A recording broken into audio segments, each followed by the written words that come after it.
Bangla font add করতে যাও তখন কিন্তু তোমাদের এই ধরনের একটা লেখা চলে আসে, মানে নো ডেটেবল ফন্ট ফাউন্ড, এই ধরনের একটা লেখা চলে আসে। বন্ধুরা, তোমরা এমন অনেক কন্টেন্ট ক্রিয়েটার রয়েছো যারা পিক্সেল ল্যাবের মাধ্যমে তোমাদের ভিডিওর জন্য থাম্বনেল ক্রিয়েট করো, এবং সেই থাম্বনেলটাকে প্রফেশনাল লুক দেওয়ার জন্য তোমাদেরকে কি প্রয়োজন, সেই থাম্বনেলের মধ্যে ফন্ট অ্যাড করা প্রয়োজন। বন্ধুরা, আমি জানি আমার যে সমস্ত সাবস্ক্রাইবাররা রয়েছে বা যারা তোমরা আমার এই ভিডিওটা দেখছো, তোমরা বাংলায় ভিডিও আপলোড করে থাকো, মানে তোমরা একজন বাংলায় কন্টেন্ট আপলোড করে থাকো। সো বন্ধুরা, তোমাদের জন্য বাংলা ফন্ট মানে একটা ভালো কোয়ালিটির যদি স্টাইলিশ ফন্ট যদি তোমরা তোমাদের থাম্বনেলে অ্যাড করতে না পারো, তাহলে কিন্তু তোমার থাম্বনেলের লুক একদমই বেকার লাগবে। তো একটা ভালো লুক দেওয়ার জন্য এবং থাম্বনেলটাকে প্রফেশনাল লুক নেওয়ার জন্য তোমাদেরকে কি দরকার, বাংলা ফন্ট অ্যাড করা দরকার পিক্সেল ল্যাবে। কিন্তু তোমরা বেশিরভাগ কন্টেন্ট ক্রিয়েটার রয়েছে যারা পিক্সেল ল্যাবটা যখনই ওপেন করো, এখানে যখন তুমি একটা বাংলা ফন্ট অ্যাড করতে যাও তখন কিন্তু তোমরা বাংলা ফন্ট অ্যাড করতে পারো। সো বন্ধুরা, যখন তোমরা পিক্সেল ল্যাবে ফন্ট অ্যাড করতে চাও বা বাংলা ফন্ট অ্যাড করতে যাও তখন কিন্তু তোমাদের এই ধরনের একটা লেখা চলে আসে, মানে নো ডেটেবল ফন্ট ফাউন্ড, এই ধরনের একটা লেখা চলে আসে। তো আজকের এই ভিডিওর মধ্যে তোমাদেরকে দেখাবো খুবই কম সময়ের মধ্যে কিভাবে তোমরা বাংলা ফন্ট অ্যাড করবে তোমাদের পিক্সেল ল্যাবের মধ্যে, এবং সেই বাংলা ফন্ট তোমরা কোথা থেকেই বা ডাউনলোড করবে। সো বন্ধুরা, আমার চ্যানেলে যদি তোমরা নতুন হয়ে থাকো অবশ্যই চ্যানেলটিকে সাবস্ক্রাইব করবে, ভিডিওটি লাইক করবে এবং কমেন্ট বক্সে অবশ্যই জানাবে ভিডিওটি কেমন লাগলো। বন্ধুরা, এবার আমরা কি করব, প্রথমে আমরা একটা বাংলা ফন্ট ডাউনলোড করে নেব এবং তারপর কিভাবে পিক্সেল ল্যাবে অ্যাড করব সেটা আমি তোমাদেরকে দেখাবো। তো বন্ধুরা, ডাউনলোড করবার জন্য আমি প্রথমে চলে যাবো গুগল ক্রোম অ্যাপ্লিকেশনে। এখানে আসবার পর আমরা সার্চ বাটনে লিখবো বাংলা ফন্ট। দেখো আমি এখানটায় BANGLA বাংলা ফন্ট বলে যখনই সার্চ করবো, দেখো এই ধরনের একটা অপশন আসবে, এখানে ক্লিক করে দিলাম। ক্লিক করবার পরই দেখো এখানটা দুটো অ্যাপ্লিকেশন চলে আসলো, একটা হচ্ছে নাম হচ্ছে লিপিঘর.com আর একটা হচ্ছে front.com। তো আমরা প্রথমে ধর মনে করে লিপিঘর.com-এ আমরা ক্লিক করলাম।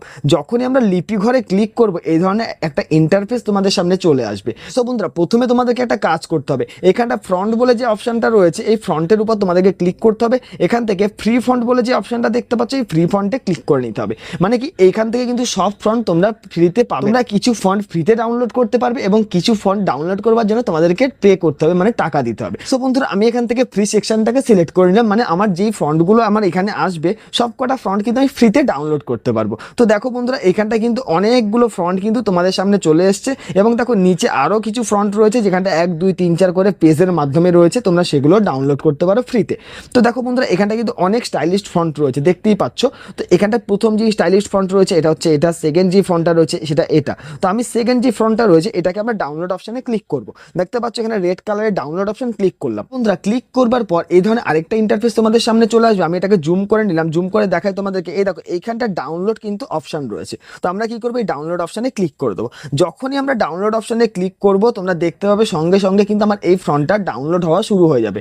সো বন্ধুরা, দেখতে পাচ্ছ এখানে একটা সতর্কীকরণ বার্তা আসছে। কি লেখা রয়েছে দেখো, আপনি লিপিঘরের ফন্ট যে কোনো ব্যক্তিগত বা ব্যবসায়িক ডিজাইন সম্পর্কিত কাজে ব্যবহার করতে পারবেন, কিন্তু কোনো ফন্ট অর্থাৎ ফন্টের TTF ফাইল নিজস্ব ওয়েবসাইট, সামাজিক যোগাযোগ মাধ্যম বা অন্য কোনো মাধ্যমে পুনরায় বিক্রি বা বিতরণ করতে পারবেন না। ফন্টের নাম, তথ্য ইত্যাদি বিষয় পরিবর্তন করে সেটিকে নিজস্ব সৃষ্টি হিসেবে প্রকাশ করতে পারবেন না। মানে তোমাকে অ্যালার্ট করে দিল, মানে তুমি যদি এটা কোনো সোশ্যাল সাইটে তুমি যদি এই লিঙ্কটা তুমি পেস্ট করো বা লিঙ্কটা তুমি শেয়ার করো, তাহলে সেখানে কিন্তু তোমাকে কপিরাইট স্ট্রাইক দিয়ে দেবে, ঠিক আছে, মানে তোমাকে সতর্ক করে দিল। তো আমরা কি করব, এখানটা আমরা কোনো শেয়ার করছি না, আমরা জাস্ট ডাউনলোড করে নিজেরাই অ্যাপ্লাই করব। তো আমরা কি করব, এই অপশনে ক্লিক করে দেবো, করবার পর এই ডাউনলোড অপশনে ক্লিক করে দেবো।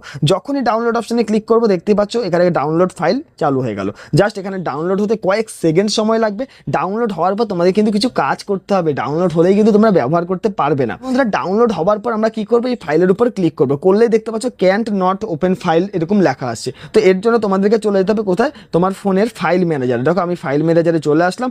আসবার পর আমরা কি করবো, ডাউনলোড বলে যে অপশনটা দেখতে পাচ্ছ এই ডাউনলোড অপশনে ক্লিক করে দেবো। ডাউনলোড অপশনে ক্লিক করলে দেখতে পাচ্ছ একদম উপরে সেই ফাইলটা রয়েছে, আমরা এখানে ক্লিক করলাম। ক্লিক করলে এটাকে কি করতে হবে, এক্সট্রাক্ট অল করে নিতে হবে। মানে তোমার এই ফাইলটা ZIP ফাইলে রয়েছে, এটাকে আমরা এক্সট্রাক্ট করে নেবো। মানে আমি যে ফাইলটাকে ডাউনলোড করেছি সেটা ছিল জিপ ফাইল ZIP, যেটা কিন্তু আমরা ব্যবহার করতে পারবো না, এটাকে কনভার্ট করতে হবে। তো আমি এখান থেকে দেখো এক্সট্রাক্ট অল বলে যে অপশন রয়েছে এখানে ক্লিক করবো। এখানে ক্লিক করবো, এখান থেকে সিলেক্ট ফোল্ডার বা এক্সট্রাক্ট টু ডাউনলোড যে কোনো একটা ক্লিক করতে পারো। তো আমি এখান থেকে সিলেক্ট ফোল্ডারে ক্লিক করবো, করবার পর আমি এখান থেকে যে কোনো একটা ফোল্ডার নিয়ে নেবো। তো আমি এখান থেকে ফন্ট ফোল্ডারটাকে নিয়ে এখানে এক্সট্রাক্ট হেয়ারে ক্লিক করে দিলাম। করবার পর আমরা এখানে নাম দিতে পারি বা এখানে রাইট অপশনে ক্লিক করে দিতে পারি। তো আমি এখানে রাইট অপশনে ক্লিক করে দিলাম।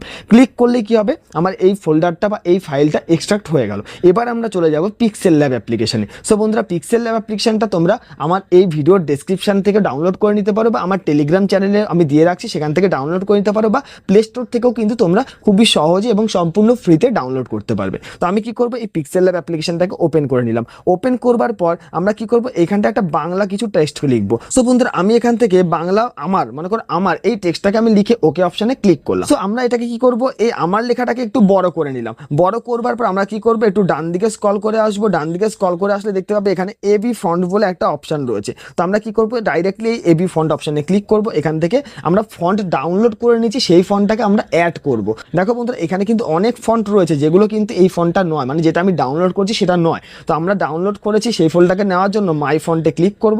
এখান থেকে দেখো দুটো অপশন রয়েছে, এই একটা অপশন এবং দেখো এই একটা অপশন। তো কোন অপশনে ক্লিক করতে, আমরা প্রথমে এখানে প্রথম যে অপশনটা এই অপশনে ক্লিক করে দেবো। ক্লিক করবার পর এখানে দেখো আমার ফোনের স্টোরেজ মানে ফাইল ম্যানেজারটা কিন্তু ওপেন হয়ে গেল। এবার এখান থেকে আমি যেই ফোল্ডারটায় আমার সেই এক্সট্রাক্ট ফাইলটাকে নিয়েছি সেই ফোল্ডারটাকে খুঁজে নেব। তো আমি এখান থেকে ফন্ট বলে যে ফোল্ডারটা সেটাই নিয়েছিলাম। দেখো ফন্টস, এই ফোল্ডারে চলে আসলাম। এখানে দেখো সিনেমা টেস্টা বা চায়নামা টেস্টা এরকম কোন একটা ফাইল নামে রয়েছে, আমরা এটাকে ক্লিক করব। এখান থেকে ইউনিকোড ইউনিকোড বলে এখানে চলে যাব। এখান থেকে এই দুটো বক্স রয়েছে দেখতে পাচ্ছ তো, এই যে দুটো বক্স রয়েছে, এই দুটো বক্সে আমরা টিক দিয়ে নেবো।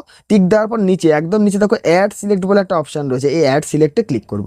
ক্লিক করলে দেখতে পাচ্ছ ম্যাজিকের মতো কিন্তু আমার এখানে সেই লেখাগুলো বা সেই ফন্টগুলো চলে এসছে। এবার আমরা এটাকে অ্যাপ্লাই করব। তো আমি এখানে ক্লিক করলাম, ক্লিক করে ওকেতে করলাম। দেখতে পাচ্ছ আমার ফন্ট কিন্তু কত সুন্দর একটা লুক দিয়ে দিয়েছে। সো বন্ধুরা, এইভাবে কিন্তু তোমরা পিক্সেল ল্যাবে তোমাদের ফন্ট অ্যাড করতে পারবে এবং খুবই সহজে সেটা তোমার থাম্বনেলেও ব্যবহার করতে পারবে। সো বন্ধুরা, আমার এই ভিডিওটি যদি তোমাদের কোনো রকম কোনো উপকৃত হয়ে থাকে, অবশ্যই চ্যানেলটিকে সাবস্ক্রাইব করবে, ভিডিওটি লাইক করবে এবং কমেন্ট বক্সে অবশ্যই জানাবে ভিডিওটি কেমন লাগলো।